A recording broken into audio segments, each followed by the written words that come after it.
Now, Free State Emergency Medical Services earlier corrected information regarding the number of those who were killed in the Jagersfontein disaster. The Premier's office, Kopung Ralikontsane, joins us now on the line, and he's, of course, the Director General in the office of the Premier, the Free State Premier, that is. Ntate Ralikontsane, good evening to you. Thank you for your time tonight. Firstly, let's talk about the cleanup operations that the department will be instituting. There's been a lot of concern about trying to ensure that specifically the toxins that are part of the spillage that has taken place are not allowed to infiltrate the other water systems in the area to a point where it could be detrimental, of course, in the long run. Yes, the water could be acidic, so we need to ensure that we isolate the water system of the municipality to ensure that they do not contaminate, the spillage does not contaminate the water sources. We are also worried that this has flown up to where it could go to Jagersfontein Dam, and we are trying to isolate that stream. Our worry is that that if we divert that stream, it will also pollute farm areas, and we are looking at different mechanisms. The Department of Environmental Affairs and also the National Department of Fishery, Forestry and Environmental Affairs are looking at mechanisms that will handle the situation, including the Department of Water and Sanitation. As it stands, is there a concrete plan, and this is across the various departments, for what the cleanup needs to look like, but most importantly, timelines within the cleanup, because of course it is a race against time, especially given the fact that the extent of the damage is now going further to affect again some of the dams that you have spoken about. Yes, that work cannot simply start without the go-ahead of engineering team. We have been doing assessments, as I said, including the environmentalists. The first thing that we had to jump on was to ensure that the people are safe, the people are accommodated, and they are able to get food and clothing. I think that's basically our priority. And then we also had to restore critical infrastructure. We had to restore water supply, we had to restore electricity.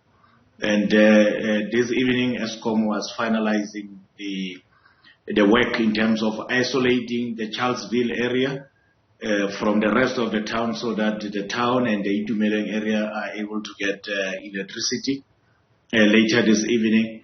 And working on a different arrangement for Charlesville. We are also hopeful that they might, if everything goes according to plan, they might be able to get electricity this evening or tomorrow. So water is now sufficiently isolated because there's electricity that's now assisting us at the water treatment plant, and the water will continue to flow. That was our main worry.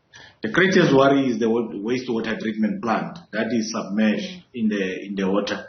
And we're trying to look at mechanisms of resolving that. The engineers are looking at this. At the moment, remember, we can't even access the place because it's still wet and muddy.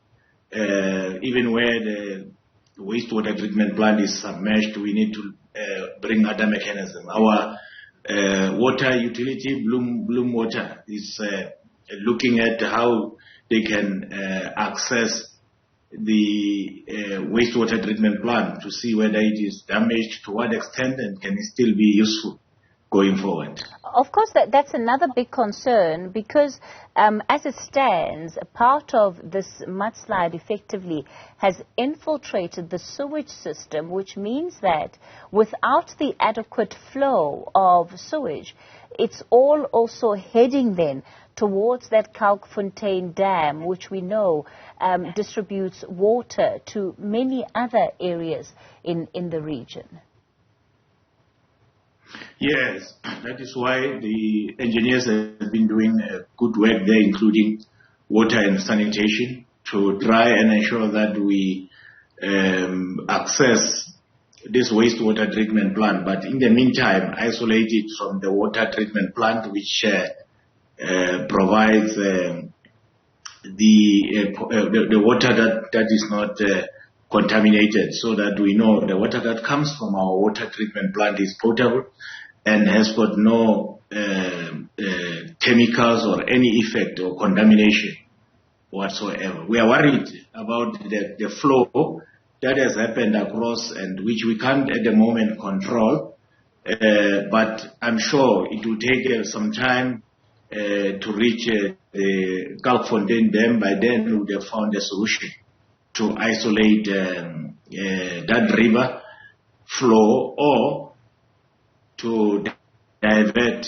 We still need to consult with the farmers if we decide to divert the flow from the river. Have you provided alternative sanitation instruments in the meantime? No, we've provided the water sanitation.